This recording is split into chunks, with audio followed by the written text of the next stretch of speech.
All right, guys, welcome back. This is Eric here with Iraq Veteran 8888. Today, we're going to be shooting a Bersa Thunder 380 Combat Plus, a new 380 that's on the market. You know, Bersa's been in the business of making these guns for a long dang time, but this is a pretty unique variant we're going to talk about. 15 shots of 380, double single action. Can't go wrong there. Let's take a few shots and we'll talk about the gun a little more.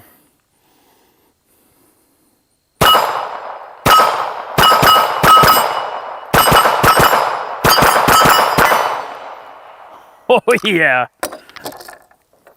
that's some medicine for sure.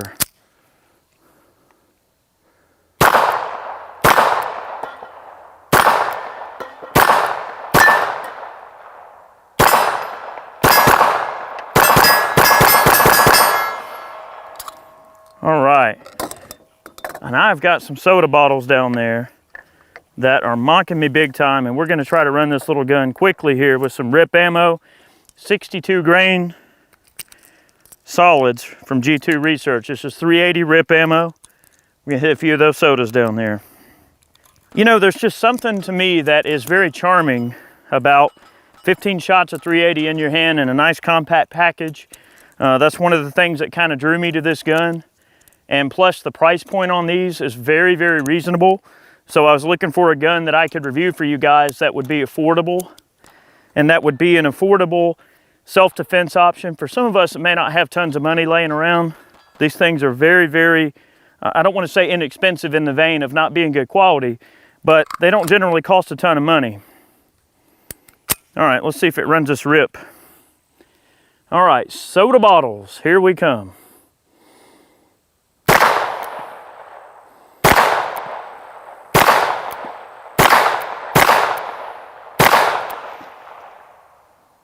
Made short work of those. Let's see if we can launch a rip into our little gopher down there.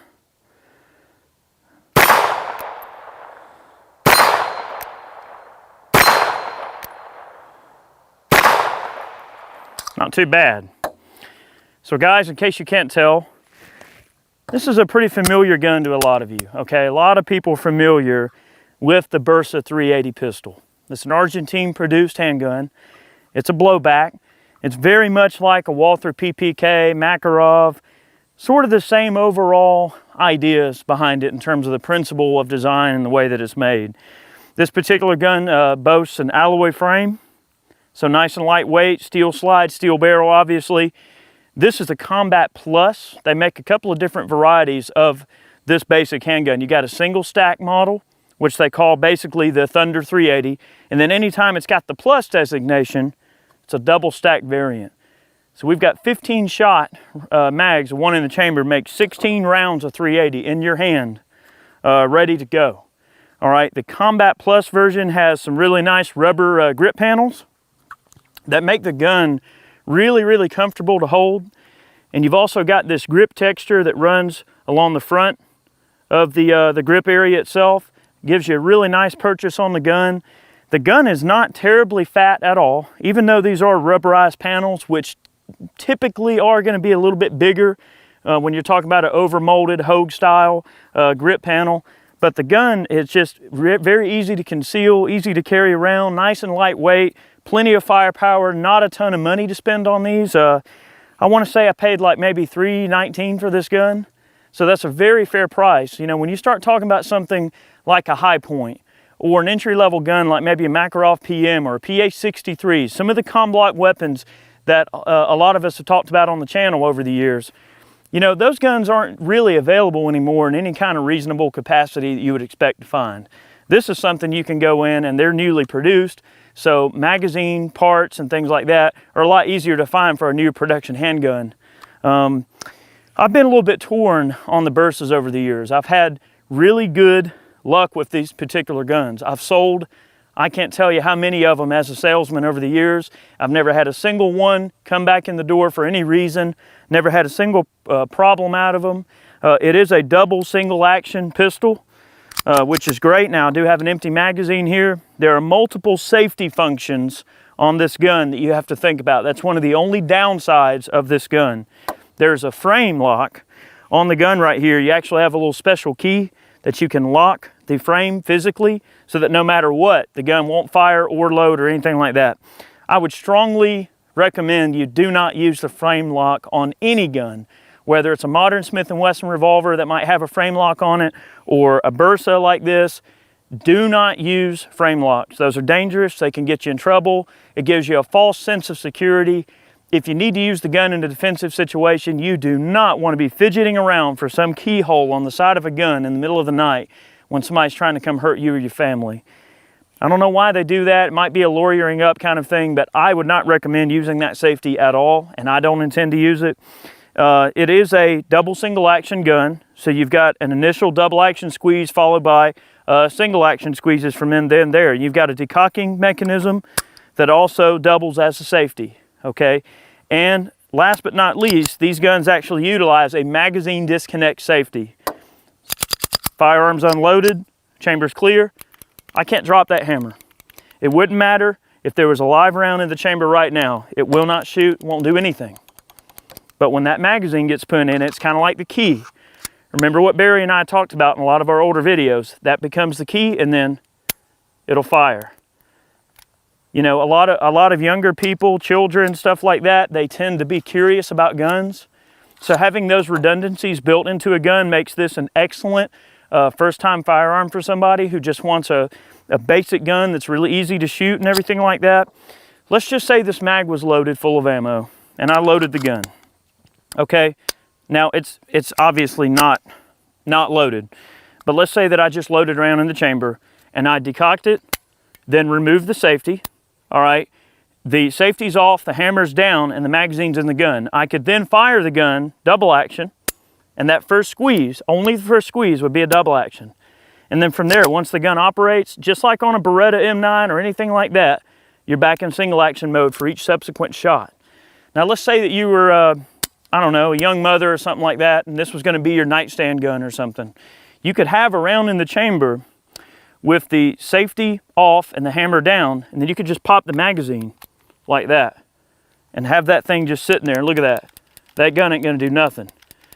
So see, if let's just say in the really crummy situation that a child or young person gets a hold of the gun, they should know better and you should have it hidden a little bit better, but most people aren't gonna figure that one bang on the nightstand, that gun's ready to shoot, okay?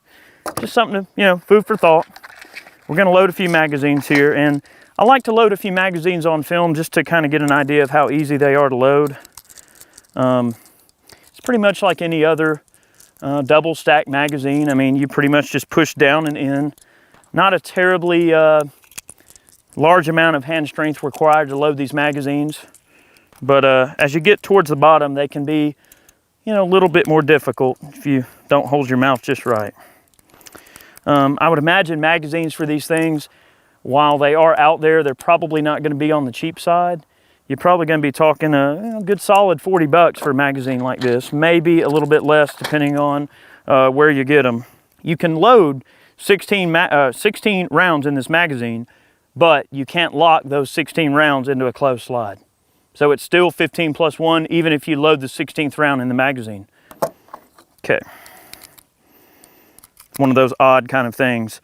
I've been shooting this gun a pretty good bit. You guys probably recall a few of the previous videos that we made where we talked about this gun being an excellent option for people wanting an entry-level gun for self-defense. A lot of folks tend to call 380 a wimpy round or a short and wimpy 9mm.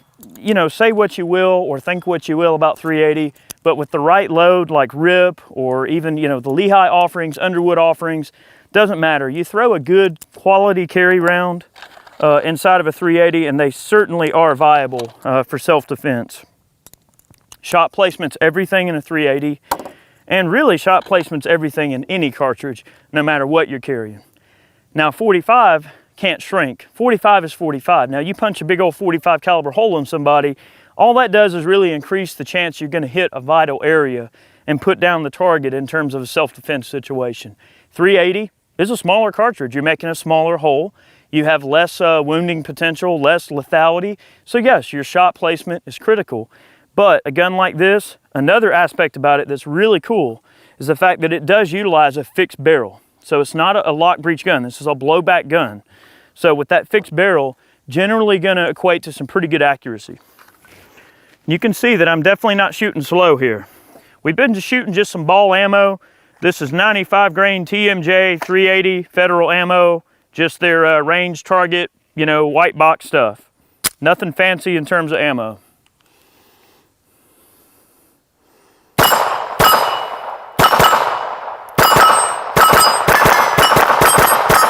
And look at that, just slinging them in there. And guys, I'm not really, I'm not really trying to think too much about what I'm doing. I'm just putting those rounds in there. The sights on this gun are kind of a little bit of a departure from some of the other models that Bersa has out there. These are actually more of pretty much just a white line Glock sight. You look down the sights on that, that's Glock sights all day long. So if you're familiar with the Glock and you like the sights on a Glock, that's basically what they went with here. There are a couple of different models of these Bersas that are out there, and one of them is a concealed carry model that has a greatly reduced and cut down sights, hammer, frame, and everything is rounded off and cut down at a minimalist approach to make it absolutely ideal for concealed carry. And it's a single stack gun, so it's nice and slim. And the Bersa, if I was going to carry a Bersa like this, it has to be the double stack, because it's not that much fatter and you got a heck of a lot more magazine capacity. If you're gonna run a 380, you might as well have 16 shots in your hand. All right, gun is shooting nice for me. I'm gonna try a couple of 75-yard shots back there just to see if that 380 can ring on in there.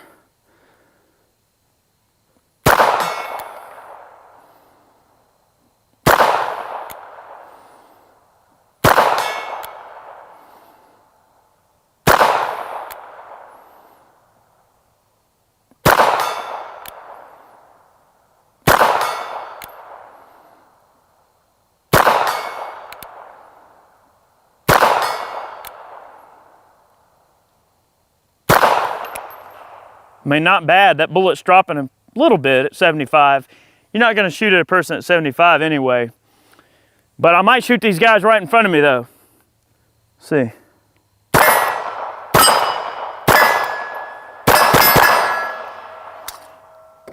All right. I got to save some ammo for Chad, maybe. I don't know, depending on how nice I want to be. This thing just shoots so great. The only complaint, I do have a few complaints. I wish the beaver tail on this gun was maybe just a little bit longer, because I do got some fat mitts and I do have a high grip. Both Chad and I utilize a relatively high grip on our guns, good strong purchase, and I am getting bit by the hammer a little bit. It's not stopping me from using it. It wouldn't stop me from carrying it. If you got small hands, this is probably a wonderful gun for you. You're not going to have a problem. Overall, I've never really had any issues out of a Bersa. Okay. I really wanted to get this gun and kind of try it out and review a couple of more budget-friendly autos. And I believe, in my opinion, this is one of the guns that for some reason gets overlooked a lot. The kind of price range that you're talking here with this gun, you're kind of in shield territory. You might be in entry-level 642 revolver territory in terms of a Smith, okay? And some people might prefer a J-frame revolver or shield, or maybe a Glock 43, or maybe even a Smith & Wesson Bodyguard or something small if they're opting for a 380. And there are a lot smaller 380s on the market than this gun for somebody that's wanting a truly concealable type firearm. But man, it's just hard to argue with that 15 shots of 380 in your hand. So I'm going to shoot 2 more mags, and I'm going to turn this over to Chad, and we're going to get some of his opinion on this thing. I find that the trigger on this gun, the double action is decent, okay? The single action breaks pretty dang crisp. It's nice and clean. The reset on the single action is a little stagey and odd. You got to get used to it a little bit, but I find that the best way to treat it is just not to think about it. Just shoot it, go for it, okay?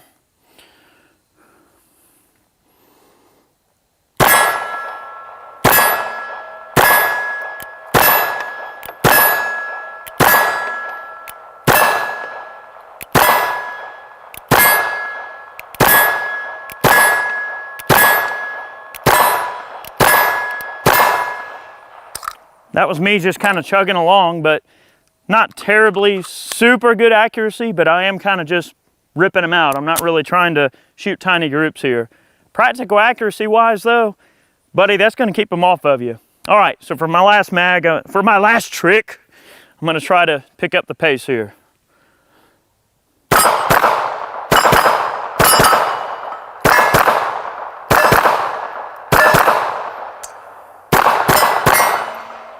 Boy, yeah, flings them right in there. Hammer is biting me a little bit, but that's the nature of the beast. That's my high grip. My horribly high grip that I have on that gun is causing the hammer to bite me. That's just the nature of having larger hands. I'm pretty sure some of you can relate to that. But all in all, awesome gun. I've been very happy with it. This is a great handgun to regulate for, you know, the glove box in the car, or nightstand gun, and also situations where you might find yourself not wanting a super expensive gun. You might be carrying in an area where, who knows, there might be a pretty strong chance that you might wind up in a gunfight, right? And if you are, do you want your $1,200 Kimber locked up in an evidence locker for however long while they sort all the business out where you had to shoot some dude? I don't know. I have a lot of varying thoughts, processes, and opinions about that sort of thing. But no matter how much money you make, whether you're some loaded, wealthy dude who's watching this video and going, oh, well, I can buy 50 Kimbers. Well, good for you. But all of us can't. And this is a great option for somebody that you might need a gun, but you might not want to spend a ton of money. And really in the gun world, in terms of auto-loading pistols, especially of any reasonable capacity, let's just say 15 to 18 shots or whatever. If you're wanting a 15-shot semi-auto, this is probably one of the least expensive ways to achieve that goal. Short of going with something like a Sigma or the SW9 VEs or whatever, you know, the stainless steel. We might get one of those out and review it too. I'll tell you what, I'll go pick one of those up. I know a lot of guys are fans of the Smith & Wesson M&P, myself being one of them. I carry a Shield on a regular basis. I carry a 45 compact. I love their guns, so maybe we can check out a Sigma.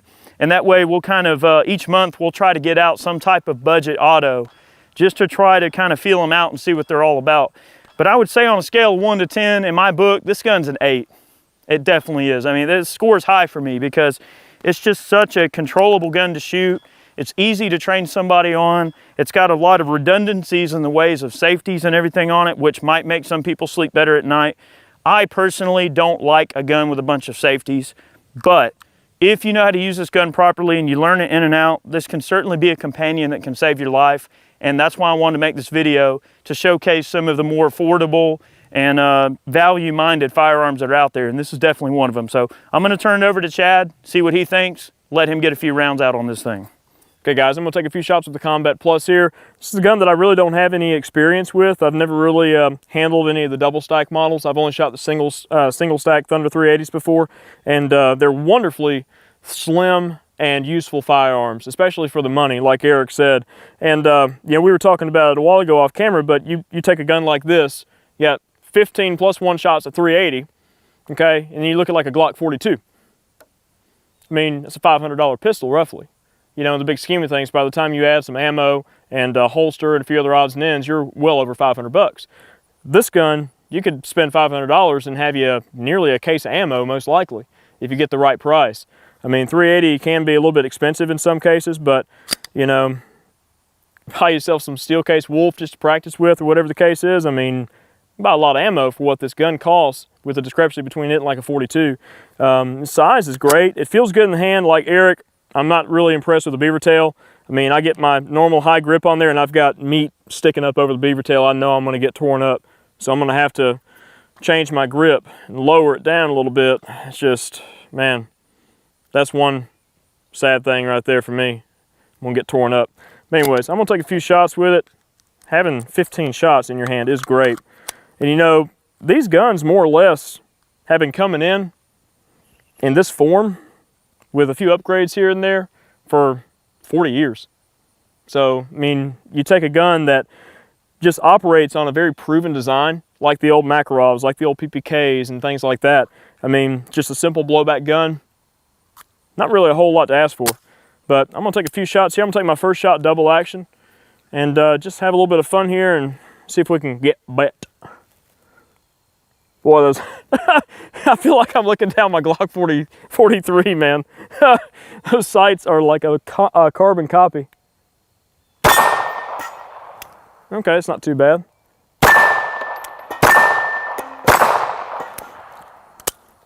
I will say that the recoil is sharp with this gun, just being a blowback, and I'm getting a sharp pain right here in the web of my hand from that beaver tail.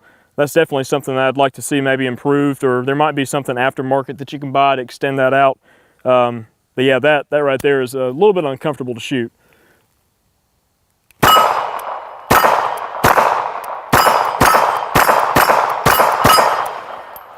Yeah, that's not fun.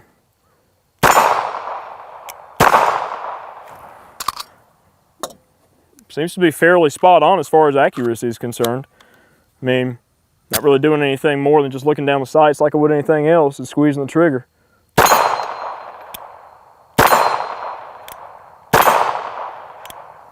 The reset is weird. It's kind of stagey. You know, people talk about a stagey just take up in a trigger.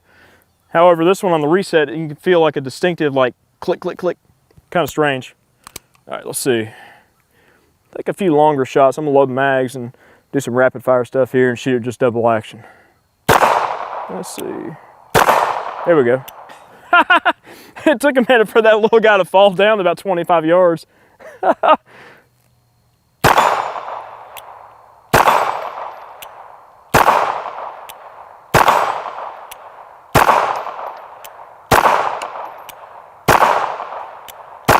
Yeah, I mean, that's 25 yards away on a 6-inch gong.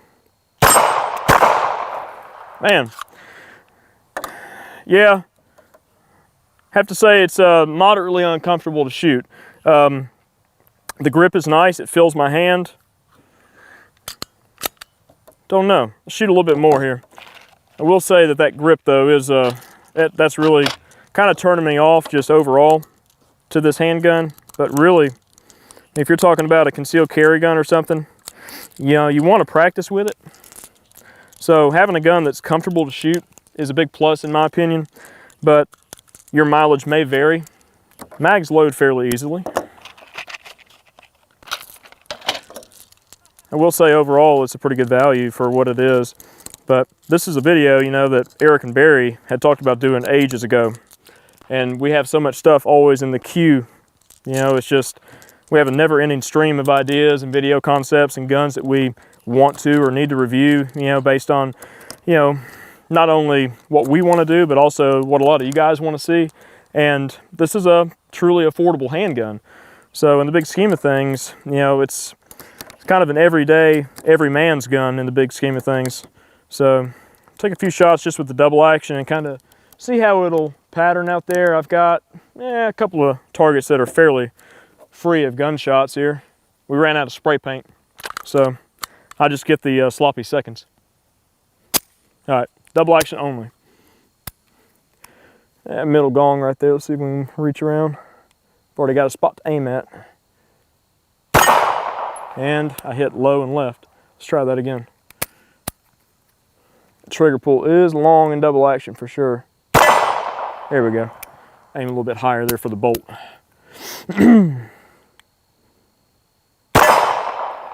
Stack two shots right on top of each other, double action if you take your time. Let's see. Pull that one a little to the left. Definitely a long double action pull, but that kind of comes into the safety aspect of this gun. And I'm with Eric, I don't like all the safety features. Try to do another headshot there. Oh, right over the top. It's not bad, but certainly not ideal either. Running out of things to shoot at here.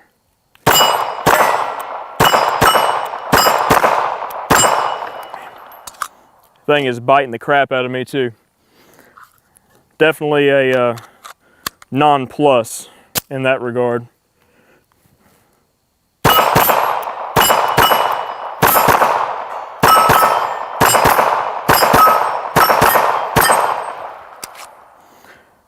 not bad. Changed my grip a little bit, lowered my thumb down on there, or the web in my hand, and really just gave that thing a good squeeze. It rocks up in your hand a lot more, but pull down with your support hand here, fairly easily controllable. Certainly not in line with something like a shield or like my Glock 43 that I carry all the time, but it kind of comes back down to the price range of things. You talk about a $300-ish gun, and then the shield gets you up to about $400. And then the Glocks, you know, you're talking a Glock 43 is $500. I mean, I just bought one for my wife recently and paid $499 plus tax for it. You know, so definitely expensive firearms, but if this is really, you know, something that you can afford now, Barry always used to say, I'd rather have a Bersa, basically verbatim, I'd rather have a Bersa on my hip or basically in my nightstand than a Glock on layaway. Barry used to use that analogy all the time, and you know, if you're just needing a self-defense gun, and you can see that we didn't have any problems with feeding, reliability, the magazines all work great. I'd have to say that I'm kind of with Eric. I'd say I give it maybe a solid 7 or an 8. The sights are very usable. The gun operates as it should. A little bit uncomfortable to shoot. Good, reasonable capacity. I mean, 15 shots of 380 is nothing to, it's nothing to slouch at.